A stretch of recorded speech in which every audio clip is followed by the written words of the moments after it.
Easter കഴിഞ്ഞാൽ പിന്നെ ആഘോഷം വിഷുവാണ്. ഒരു വർഷത്തെ ഫലം നൽകുന്ന വിശ്വാസത്തിൽ മലയാളികൾ വിഷു ആഘോഷിക്കാൻ ഒരുങ്ങുമ്പോൾ ഏറ്റവും പ്രധാനപ്പെട്ട കണിയായ കണിക്കൊന്നപ്പൂ വണ്ടിപ്പെരിയാർ മേഖലയിൽ പൂത്തുലഞ്ഞു തുടങ്ങി. റെയിൻബോ ന്യൂസ് വാർത്തകൾ നിങ്ങൾക്കായി അവതരിപ്പിക്കുന്നത് സ്ത്രീ സൃഷ്ടികളിൽ ഏറ്റവും പരിശുദ്ധയായ ഒന്ന്. ആ പരിശുദ്ധിക്ക് നിറം കൂട്ടുന്ന ഒന്നാണ് അവരുടെ ആത്മവിശ്വാസം. അതിനാൽ ഞങ്ങൾ മനസ്സിലാക്കുന്നു, നിങ്ങൾ അർഹിക്കുന്നു KG's ജ്വല്ലറിയുടെ അതുല്യമായ ആഭരണങ്ങൾ.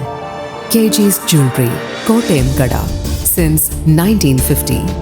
പരിശുദ്ധ സ്വർണം വിശ്വസ്ത കരങ്ങളിലൂടെ. ആ ഷോപ്സ് കട്ടപ്പന, ചെറുതോണി, അടിമാലി, നെടുങ്കണ്ടം, രാജാക്ക. ഈസ്റ്റർ കഴിഞ്ഞാൽ അടുത്ത ആഘോഷം മലയാളികൾക്ക് വിഷുവാണ്. ഒരു വർഷത്തെ ഫലം നൽകുന്ന വിഷു ദിവസം രാവിലെ കണി കണ്ട് ഉണരുന്ന കേരളത്തെ കാത്തിരിക്കുന്നത് വലിയ പ്രതീക്ഷകളാണ്.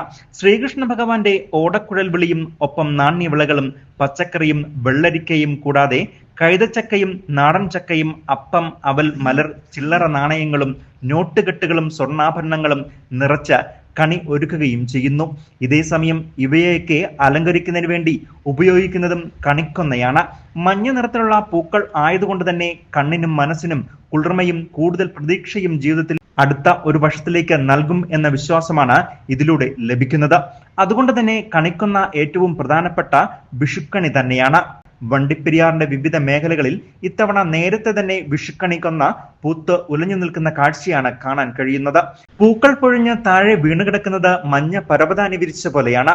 തെരഞ്ഞെടുപ്പ് കാലം ആയതുകൊണ്ട് തന്നെ സ്ഥാനാർത്ഥികൾക്കും ഇവിടുത്തെ ആളുകൾ സ്വീകരണം നൽകാൻ ഉപയോഗിക്കുന്നതും കണിക്കൊന്ന തന്നെയാണ്. എന്തായാലും ഒരാഴ്ച കൂടി വിഷുവിന് ഉള്ളപ്പോൾ വിഷുവിന്റെ വരവറിയിച്ചുകൊണ്ട് കണിക്കൊന്ന പൂത്തു തുടങ്ങിയത് ഏറെ പ്രതീക്ഷ നൽകുന്ന ഒരു വർഷത്തിലേക്ക് എന്ന വിശ്വാസത്തിലാണ് കേരളം. News bureau, Vandiperiyar.